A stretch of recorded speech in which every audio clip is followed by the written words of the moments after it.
guys! Welcome back to my channel. Kung napanood nyo yung kanina video, yung ating unboxing, ito po yung Lindy30 taupe color with leather niya ay clemence. Bago natin i-review to, papakita ko muna sa inyo yung laman nga. Nakita ko kanina, meron siyang raincoat. Dalawa po yung raincoat niya para hindi siya mabasa, syempre special, para hindi siya mabasa paglalabas kayo umuulan. Pwede niyo siyang gamitin. Meron siyang mga cards, mga care cards. Tapos syempre yung resibo at yung dust bag niya. Yan ang kanyang nakalagay, kasama dun sa nakalagay. Na-amaze lang ako kasi parang, wow, pati yung bag merong raincoat. Anyway, ito po yung yung Lindy30. Meron siyang tatlong size, 26, 30 at saka 35. Parang ito yung sabihin na nating medium kasi tatlo nga yung kanyang size. So yung isang 26 is small at ito yung medium. Ito ay silver hardware. Ang kanyang leather ay clemence, Toulon clemence. Ang hirap yung bigkasin kasi French.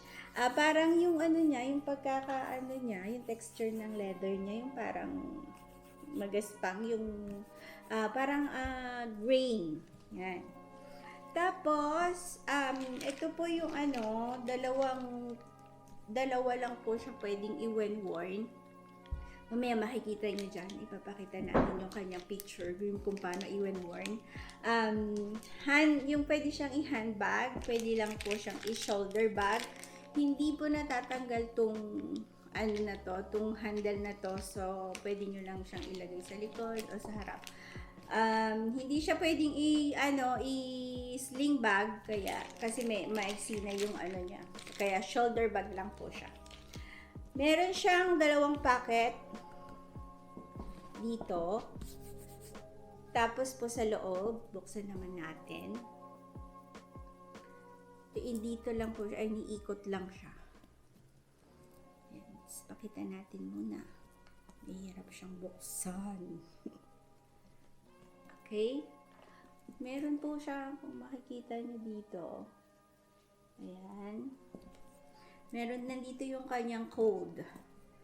Tapos,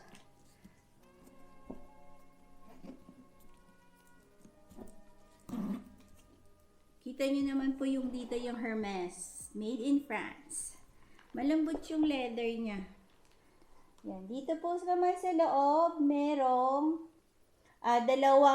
meron din siyang dalawang packet, left side and right side. Yan, masyado siyang spacious. Maganda siyang pang casual at maganda rin siyang sabihin na nating pang travel kasi mas marami siyang mailalagay sa loob. Spacious siya talaga. Yan ang ating Lindy. Hindi ko na siya habaan. Kasi meron pa tayong ibang i-review. Ito ang pangit lang daw dito ay madali siyang makrumpled, mag-wrinkle kasi nga dahil kung yun dun nga sa style niya, pag ganon, kaya madali siyang malukot dito. Pero overall talaga maganda yung bag na to at saka parang nagiging na to ngayon kung mahirap talagang kumuha ng ng Birkin at saka Kelly.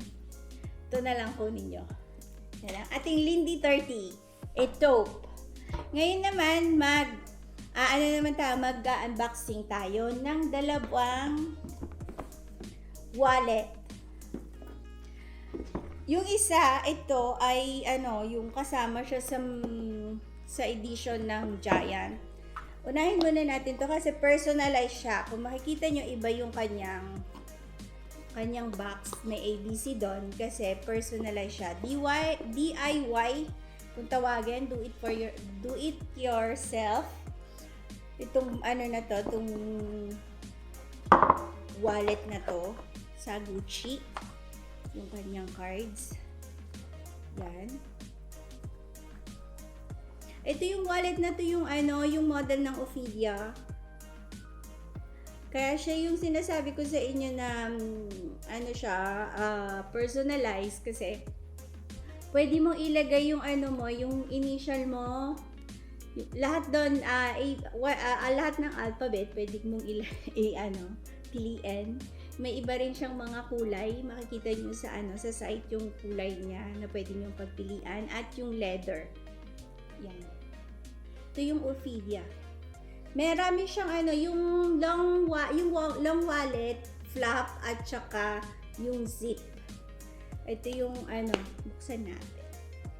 Sa loob. Meron din siyang mga compact wallet na na pwede nyong orderin. 1 month po ang halos sinihintay sa pagpapa-personalize ng ganitong wallet. Next, ito namang wallet na to ay ka-partner. Kung meron kayong on the go na ano pa nga ito? Giant collection. Ito po yung lumabas ngayon na zippy wallet. Hindi siya yung color niya lang talaga yung light brown. Kung niya. Ito yung typical na zippy wallet. Kaya lang lang. Madami siyang mailalagay sa loob, guys. Very spacious. Kung pwede ito na lang ang bag nyo. Kasi ang dami niyang mailalagay sa loob. Kasya din yata yung cellphone sa loob. Yan ang ating zippy wallet giant. Yan ang ating dalawang wallet. Ngayon naman yung ating last bag. Ito naman bag na to, mas popular yung yung monogram at saka yung reverse. Kaya lang nga, itong na to, naglabas sila ng seasonal color. Kasi yung color na to, itong leather na to, Empriente, ang meron silang nilabas na red, pink, brown or beige. Tapos pa ba? Blue rouge, tsaka black. Itong color na to, seasonal, turtle dove kung tawagin. Alam mo madaya yung kulay niya. Minsan nagiging gray siya. Depende sa lightning. Minsan nagiging gray siya. Minsan nagiging beige siya. Kaya kung nung una ko siyang binuksan, hindi kaya mali yung yung SA ko. Parang gray. At parang beige. Hindi ha. Tapos tinignan ko yung resibo ko. Ayun nga pala. Turtle dove siya. Juice to. Kapares din siya ng ng Metis. Dito niyo. Yan. Louis Vuitton Paris. Buksan natin sa loob. Siyempre meron siya yung yung strap na nahabaan, na regular. Ito yung kanyang loob, kakulay din ng kanyang leather. At syempre yung meron siyang pocket, meron siyang dalawang compartment tsaka yung pocket sa likod. Tapos syempre may pocket din dito. Ito yung Empriente Metis.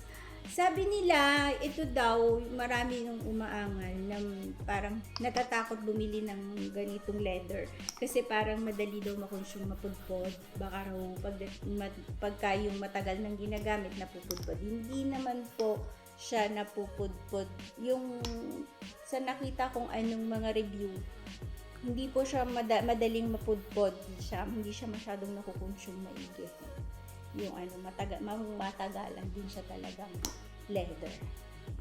Yung ating Metis Empriente Turtle Dove color. Yan. Guys, meron pa tayong isang bag, kaya lang nahihirapan kaming